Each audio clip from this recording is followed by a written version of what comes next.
Hello, my name is Tru Osborne, and I'm inspired by the truth. And I believe love is that truth. And I first experienced it at a place called Gethsemane Baptist Church in the Bronx, New York.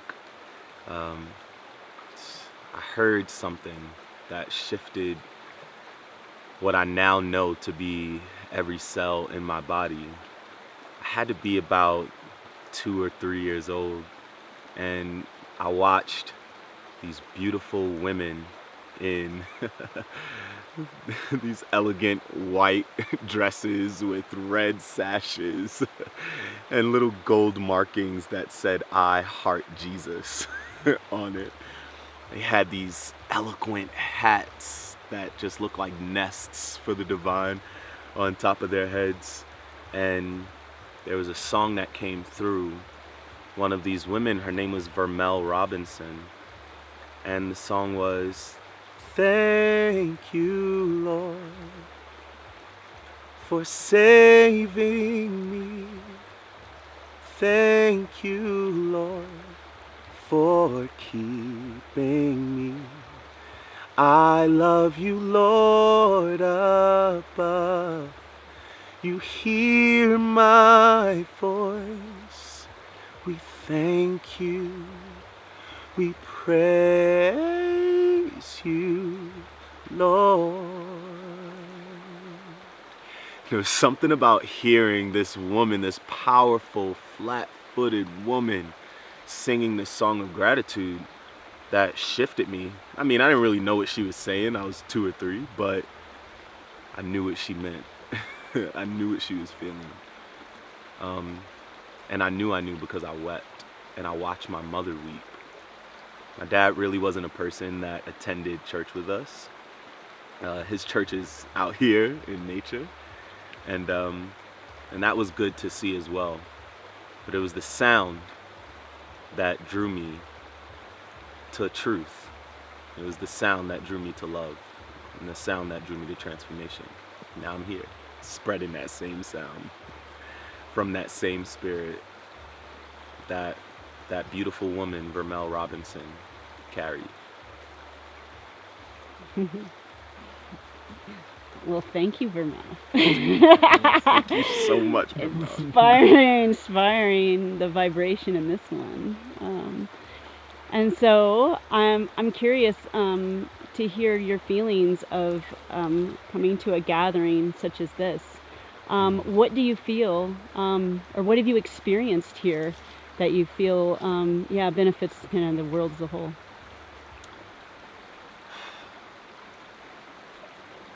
Here at Collective Legacy, we've encountered something special, something sacred even.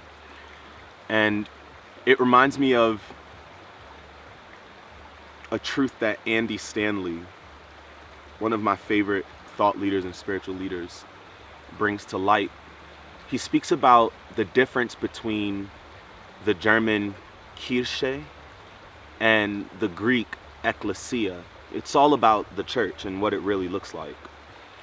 The German Kirche, based on my experience of what he shared, is about how you organize and control communities to believe one thing. Whereas the Ecclesia is how believers of one thing come together and form communities so that they can impact change in areas where it's most needed. I believe that Collective Legacy is one of the most beautiful churches I've ever had the privilege of seeing and experiencing and being a part of.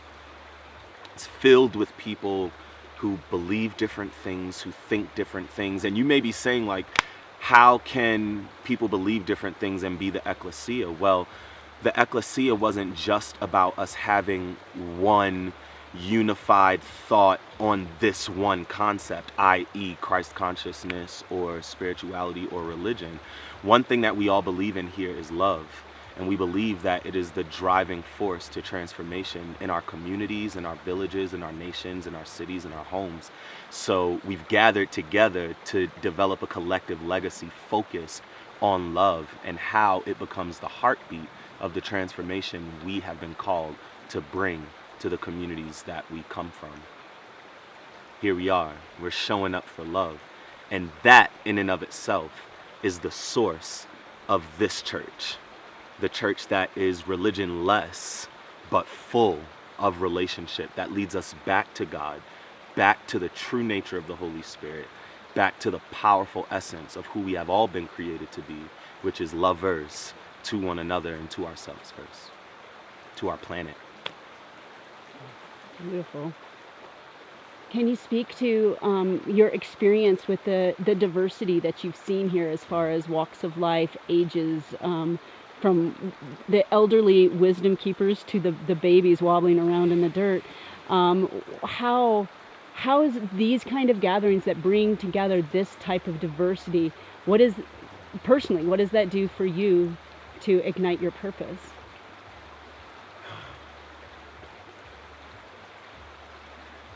I remember growing up in Harlem on 126th Street and Lexington Avenue, 1775 houses. And I remember being surrounded by people that looked like me, and then walking a couple blocks towards 125th Street and Park Avenue and seeing a bunch of people that didn't look like me, and wondering why my experience on 126th Street in Lexington was so vastly different than my experience on 125th Street and Park Avenue, literally one block and one avenue away. The Metro North standing as this bridge between the Hudson Valley and our Manhattan ecosystem, for lack of better words. I feel like, in my experience, being here, surrounded by nature, at Collective Legacy with love as our set intention, it's given me an opportunity to recognize that my upbringing prepared me for every moment of every experience that I've had here. Being surrounded by differences, even in my own culture, watching African Americans and Afro-Latinos who were well-to-do, making well over $80,000 and $90,000, which was a pretty big thing, and still living in the projects. Or watching the woman every single morning on the corner, hunched over, practically kissing the concrete, and being able to say, "Hey mother, wake up. You've got this. You can handle this." It's no different than me being able to sit in a circle of political leaders like the One Nation Collective and say, "Hey, we're missing some voices." Or to be able to sit around a campfire of indigenous elders and say, "Thank you for your service and for your struggle." Or to watch two little beautiful souls, Kiva and Ever, surrounding that fire, stoking it, pushing the flames to grow bigger and brighter so that the adults surrounding this fire can be held in a warm place. Who would have thought that a little Afro-Latino from Harlem could bear witness to the new world and be a part of it? A yes brought me here. A yes to being radically open to the possibilities that everything that we are and everywhere that we are is ours to protect. And it's ours to engage. Our mission is to connect to people, not to divide them. And my to-do is to see that connection be built on love and not on oppression. Nice. And is that your truth? Is that what you hope for the people that come to these types of gatherings, of what they do with these connections that we're building, with this web, these networks that we're creating together? My hope for all of us, divine beings, living in this divine space, is that we can be lights in dark places, that we can be beacons of hope in areas where despair has run rampant, or we can be bridges where bridges have collapsed. My hope is that we can remember who we are and why we are, so that love can have its way. Love is so powerful. And guess what? It's okay that you're encountering love through pain. It's absolutely okay. Because guess what? It's causing you, it's allowing you, it's leading you to love yourself more. And what greater love?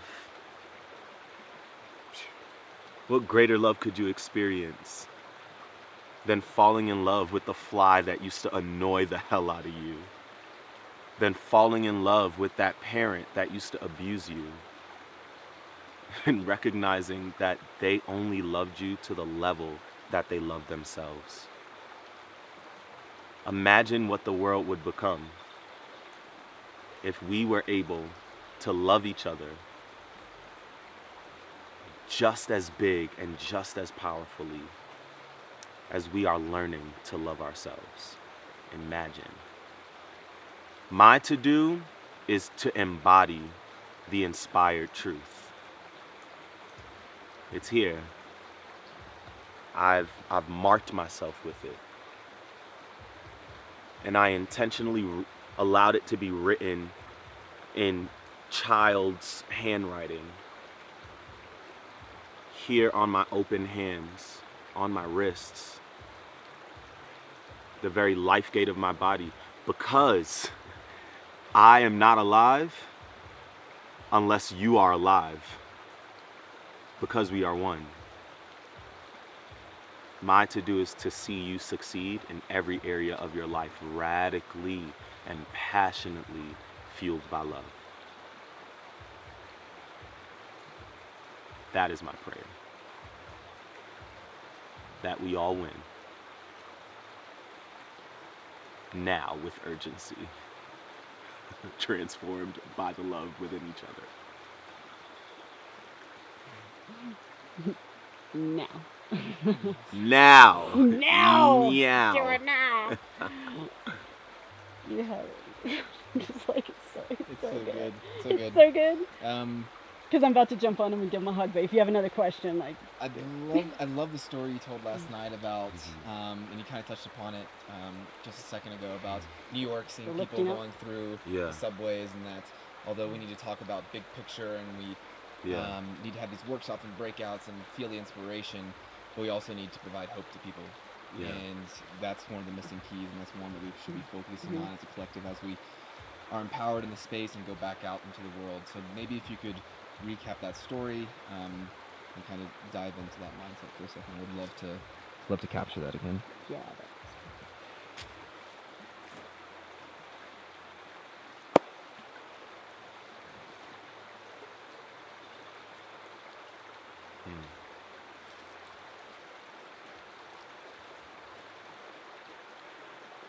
Some of my most potent conversations have been with the homeless.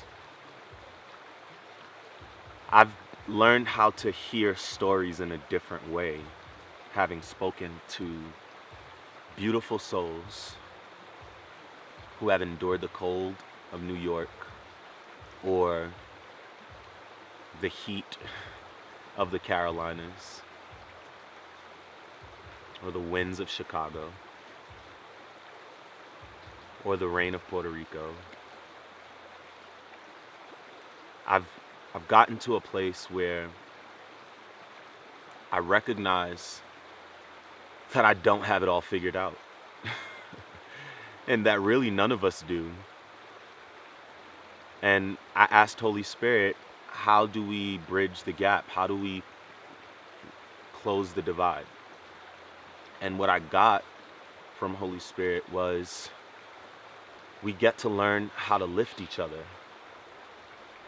And the first time I experienced that was living in Harlem and watching men and women of all ages and all colors with the expression, the monkey on their back. I mean, literally bent over, kissing the asphalt, drooling, their sweat, their tears, their blood in many cases, dripping on the concrete pavement of the front door of my building, my renovated tenement space, my castle, as I like to call it. It was here that I rode my first elevator. It was here that I had my first block party. Here, at this building, this castle on 126th Street and Lexington Avenue, where I also had my first heartbreak.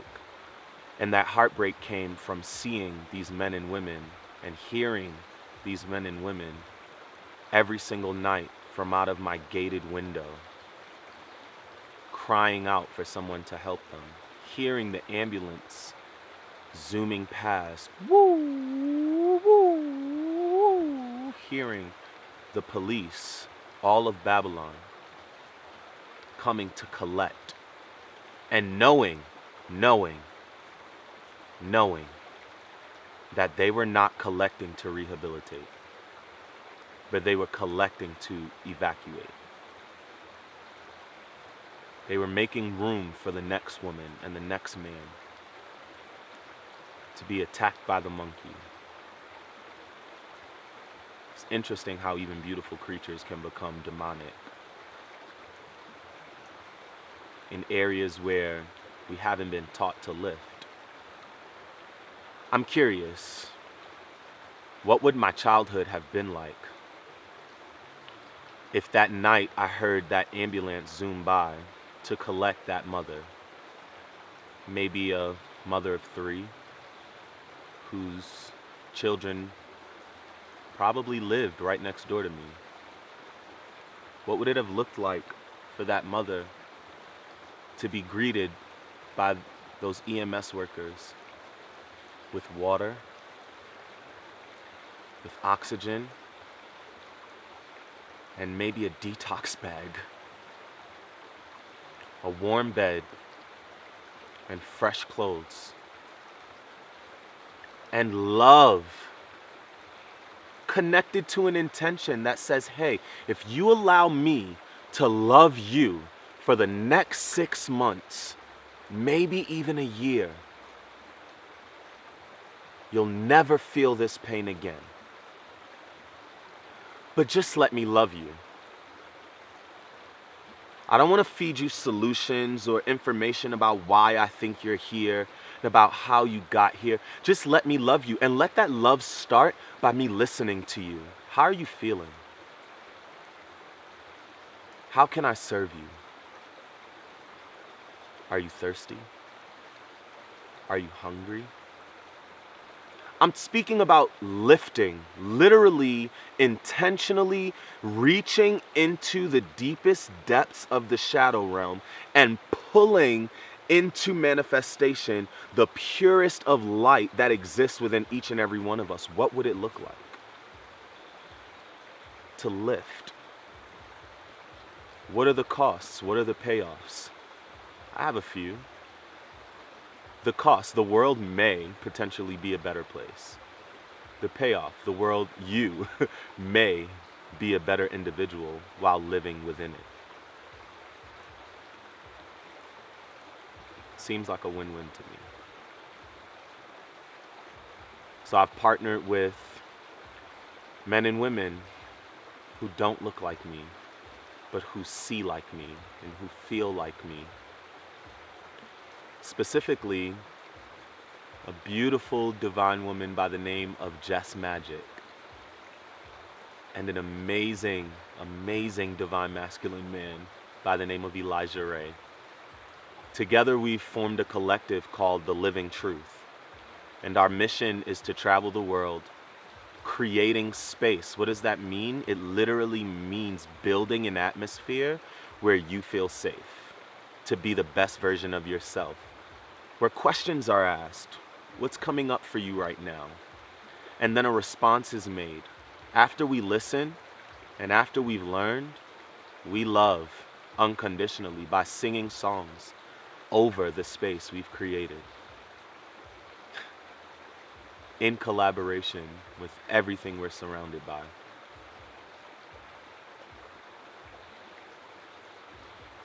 We are so excited that that mother has a better opportunity to be loved now than she did when I was that young Afro-Latino boy in Harlem wondering. My wondering has led me to discovery. And that discovery is that my to-do is to show up radically in every opportunity, allowing my love to be a seed that transformed the dust into a garden.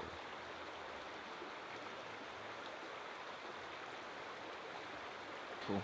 That's really beautiful. I can only think of one other service that actually I think feel that Trick is like the perfect person to bring into manifestation, is the inspiration for people who are watching this of what they can do in their own lives to lift others up.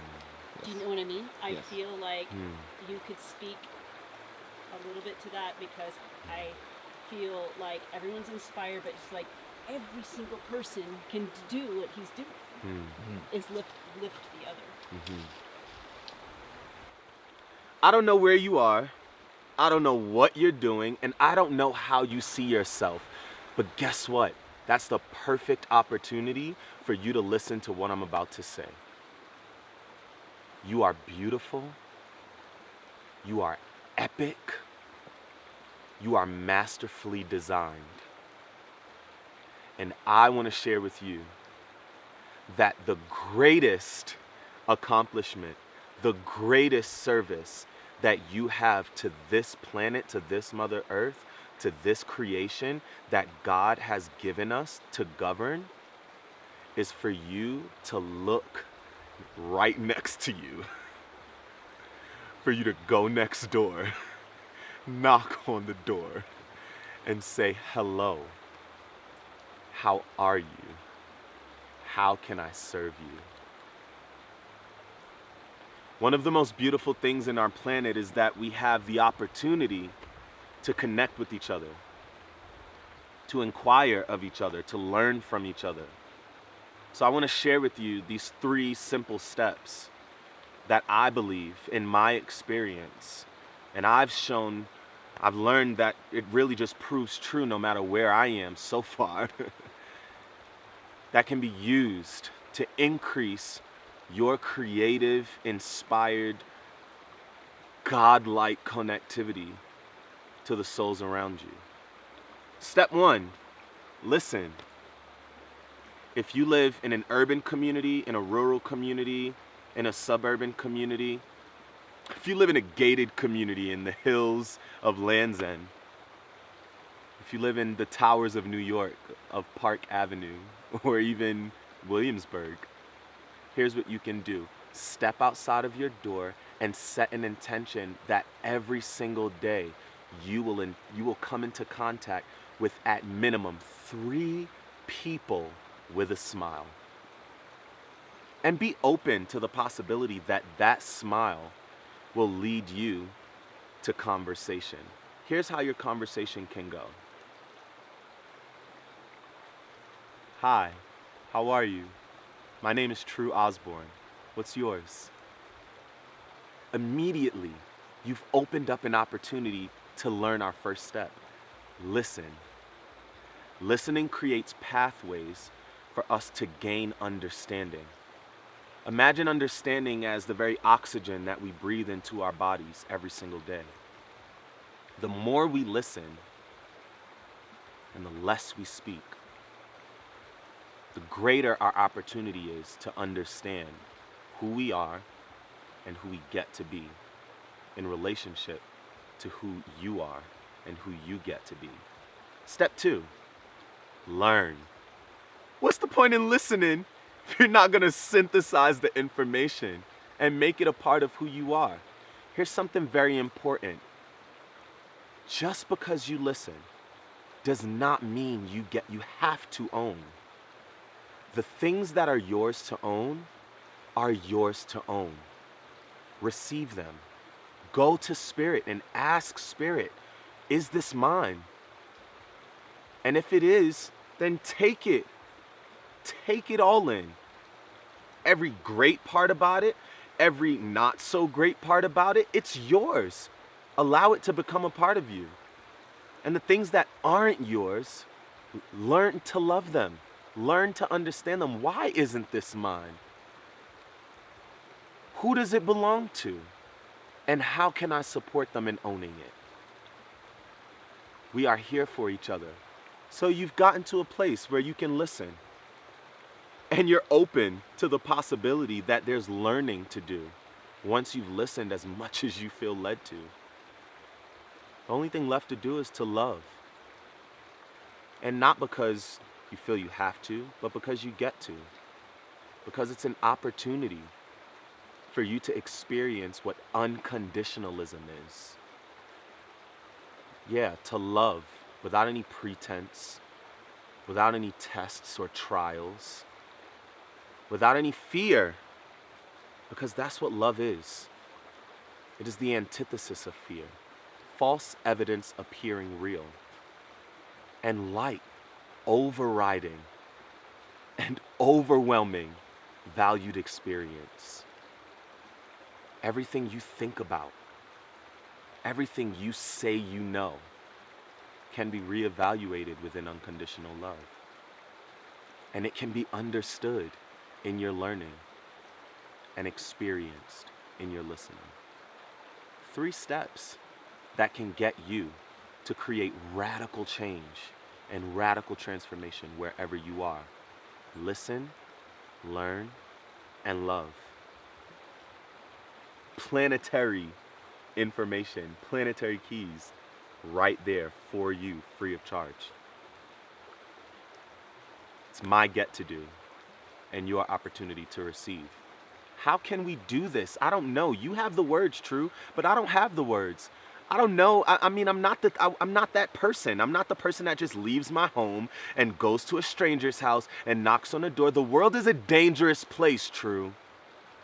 It sounds all beautiful and ethereal and fluffy and light worked, and it sounds all energetic what you're saying, but what about that guy that molested my daughter a couple doors down? And what about that man that beat me right after he told me he loved me?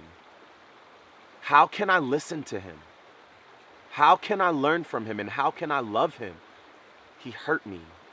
What about that church, that Kirche, that broke me down and told me I wasn't welcome there because I was a part of the LGBTQ community? Or about that pastor that touched me inappropriately, or that fed me lies about who I was and who I got to be? What about that teacher, that Hindu leader who told me that if I chant every day and if I pray all day long, that I'd be forgiven and that I'd live life of peace and of gratitude and of grace, and then my entire family died? What about that, Tru? How can I listen, learn, and love that experience?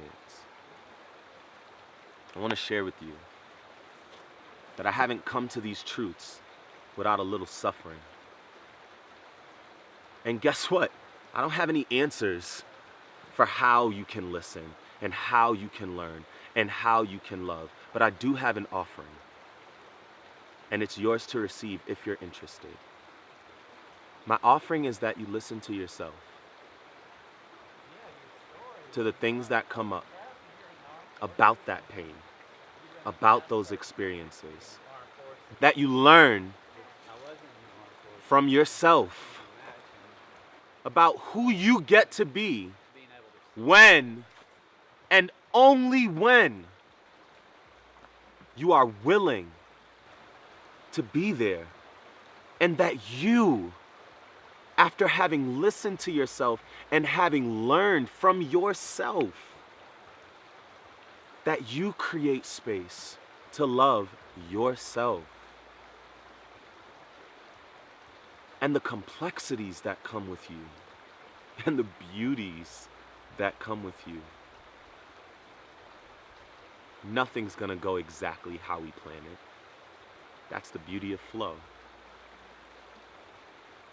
But the awesome invitation that you have within these 3 steps is that you will love yourself as you love your neighbors, and that you will love your neighbors as you love yourself. It's the greatest opportunity we have. So if you're interested, I welcome you to listen, to learn, and to love, so that you can, like me, awaken to your calling to be radical agents of transformation through love and in love with all life. I love you. For free, sugar.